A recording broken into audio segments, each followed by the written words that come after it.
Olá, queridos. Bom início de noite, bom final de tarde. Deus abençoe a sua vida. Vamos juntos mais um dia, segundo dia hoje do nosso estudo bíblico, terça-feira, na viração do dia, às 6 horas da noite. E que possa Deus, falar ao teu coração, como sempre tem feito nesse tempo. Olha, estamos aqui maravilhados com a carta aos Gálatas. Estamos aqui esmiuçando essa carta e com certeza Deus vai agir nas nossas vidas através dessa carta. Assim como outras cartas, Paulo, ele escreve de maneira dura, né? Às vezes as pessoas falam assim, mas quando a pessoa fala com amor, ela tem que ser doce. Não necessariamente, né? Às vezes você pode falar de maneira dura, mas o amor que você só está falando daquela forma porque você ama aquela pessoa, você ama aquele povo, e aí às vezes a dureza não significa dureza de coração. A dureza da palavra, ela pode demonstrar talvez muito mais amor do que uma forma doce e tranquila de se dizer, né? Isso vai muito da questão do temperamento, isso vai muito também daquilo que o autor está sentindo naquele momento. Nós vamos ler agora o capítulo 3, uma parte do capítulo 3, e vamos perceber que Paulo, ele estava extremamente entristecido, né? Chateado, ele estava extremamente desolado por aquela situação que estava acontecendo naquele lugar. Tanto é que ele começa o capítulo 3 usando a palavra insensatos. A palavra insensatos naquela época era uma palavra muito forte, né? Era uma palavra extremamente forte. Alguns historiadores vão até dizer que aquela palavra era como um xingamento da época, né? Então, assim, observa que Paulo, ele estava extremamente decepcionado com aquela situação. Por quê? Porque foi uma igreja que ele viu crescer, foi uma igreja que ele viu nascer. Quando ele e Barnabé plantam igrejas naquele lugar, eles têm para cada igreja daquela como filhos, né? Como uma responsabilidade muito grande, porque Deus usou eles como instrumento do Senhor para eles plantarem igreja naqueles lugares. Então ele agora se apresenta de uma forma muito, muito forte àquele povo por causa da decepção que ele estava sentindo no seu coração. E olha o que ele diz aqui no capítulo 3, ele começa o versículo 1 dizendo assim, olha: ó Gálatas insensatos. Observa que ele está exclamando aqui de uma forma muito contundente. Ele fala assim, quem os enfeitiçou? Ou seja, quem foi que transformou esse coração de vocês? Por que vocês estão sendo enfeitiçados por práticas que não são as práticas que vos ensinei ao plantar essa igreja nesse lugar, né? E ele fala assim, olha, não foi diante dos seus olhos que Jesus Cristo foi exposto como crucificado? Observa, queridos, que o texto ele está sendo contundente porque as pessoas daquela época estavam sendo exortadas. E talvez a exortação ela deveria ser dessa forma porque era uma igreja que praticamente estava com o seu coração petrificado, com o seu coração enrijecido, com o coração duro. Então Paulo aqui ele começa a sacudir o povo para ouvir aquilo que ele tinha a dizer logo depois. E quando ele começa dizendo, ó Gálatas insensatos, pronto, ele chamou a atenção daquele povo. Ele chamou a atenção daquele povo para agora, peraí, vamos parar e vamos ler o que está escrito nessa epístola. Paulo não está feliz e ele está extremamente decepcionado. E ele continua dizendo, como eu li aqui para vocês, não foi diante dos seus olhos que Jesus Cristo foi exposto como crucificado? Essa pergunta é uma pergunta forte. E ele continua dizendo assim, olha, gostaria de saber apenas uma coisa. Foi pela prática da lei que vocês receberam o Espírito, e o Espírito em letra maiúscula, o Espírito Santo de Deus, que vocês receberam o Espírito ou pela fé naquilo que ouviram? Então, ele começa a confrontar a lei. Ele começa a confrontar a lei. Ele diz, olha, foi através da lei que vocês receberam o Espírito? Nós estamos aqui falando de uma batalha espiritual. Nós estamos aqui falando de práticas espirituais.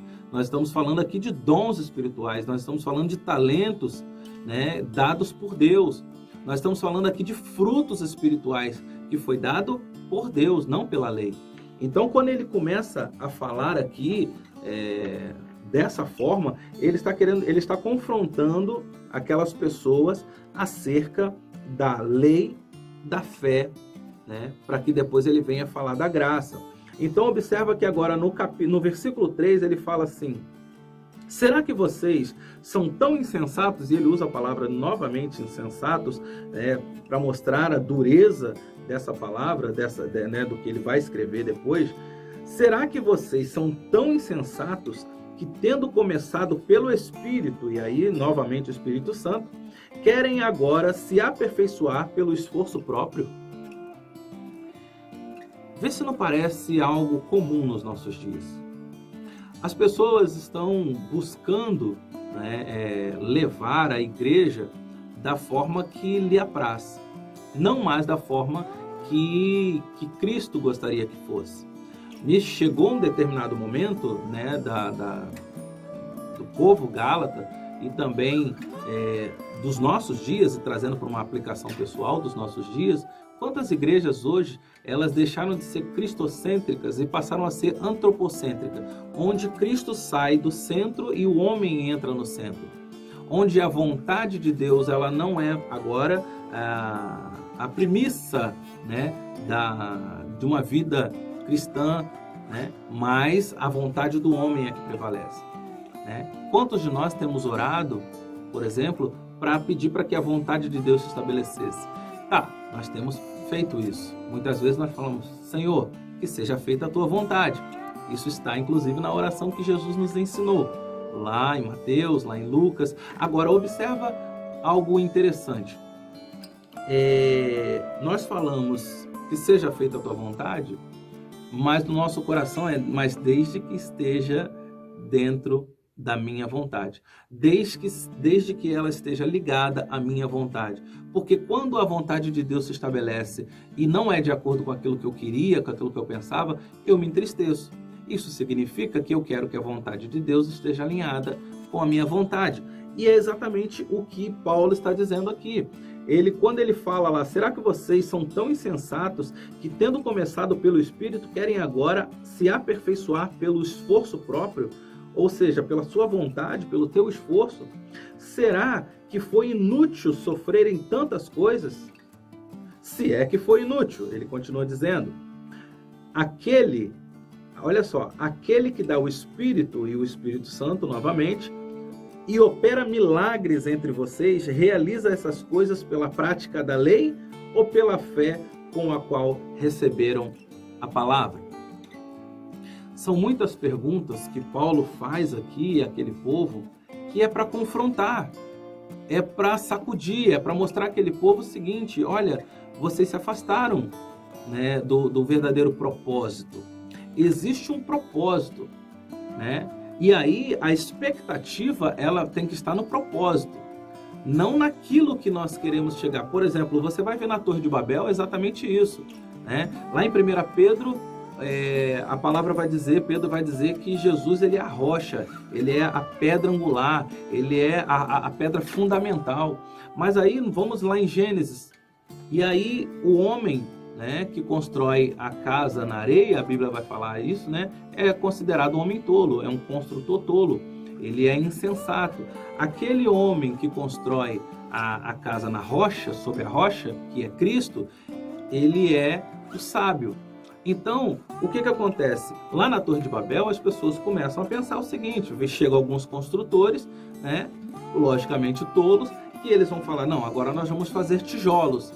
Nós vamos aqui colocar essas peças no forno e nós vamos construir agora tijolos, que é basicamente, né, areia, pó, argila compactada, né, e a partir daqueles materiais eles querem construir pedra, mas aquilo nunca vai ser pedra.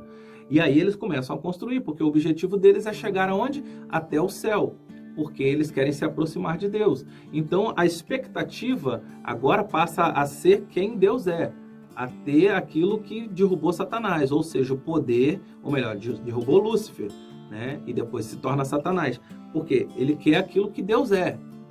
Então, quando Deus vê aquela torre crescendo, aquela torre de Babel crescendo, o que ele faz? Ele confunde as línguas, o povo não consegue mais se entender, aquele projeto cai por terra, espalha-se o povo, né, sobre a face da terra, e aí nós vamos ver o final, a ruína daquele projeto. Exatamente porque aquilo que estava sendo construído não era baseado na verdade, não era baseado na rocha, não era baseado numa vida espiritual, não, mas numa vida carnal. E aí ele vai aqui dizer, olha, não foi a palavra, não foi a fé na palavra que fez com que vocês conhecessem o Espírito e vivessem pelo Espírito, mas não foi a lei que produziu isso em vocês. Considere o exemplo de Abraão. Ele creu em Deus. Olha, ele creu em Deus e isso lhe foi acreditado como justiça. Irmãos, eu paro por aqui hoje, porque eu quero te convidar a amanhã continuarmos esse texto no versículo 7, mas vamos estar contextualizando juntamente com o versículo 6 para falar desse homem chamado Abraão. Esse homem que virou exemplo, e aí Paulo está querendo mostrar aqui Abraão como exemplo de fé, exemplo daquele que não olhou para aquilo, para onde ele ia chegar, mas creu que Deus iria levar para o lugar certo. Ele não olhou para as circunstâncias, mas creu que as promessas de Deus se cumpririam. Por isso conhecido como pai da fé. Então, meus irmãos, eu quero te convidar amanhã, no terceiro dia, quarta-feira, estarmos juntos, às 6 horas da noite, esmiuçando um pouco mais desse capítulo 3 de Gálatas, vendo que o homem foi justificado pela fé e a graça que trouxe a oportunidade, né, desse milagre que é a salvação. Deus abençoe a sua vida e até amanhã, onde estaremos juntos aqui para mais um estudo bíblico. Fica na paz.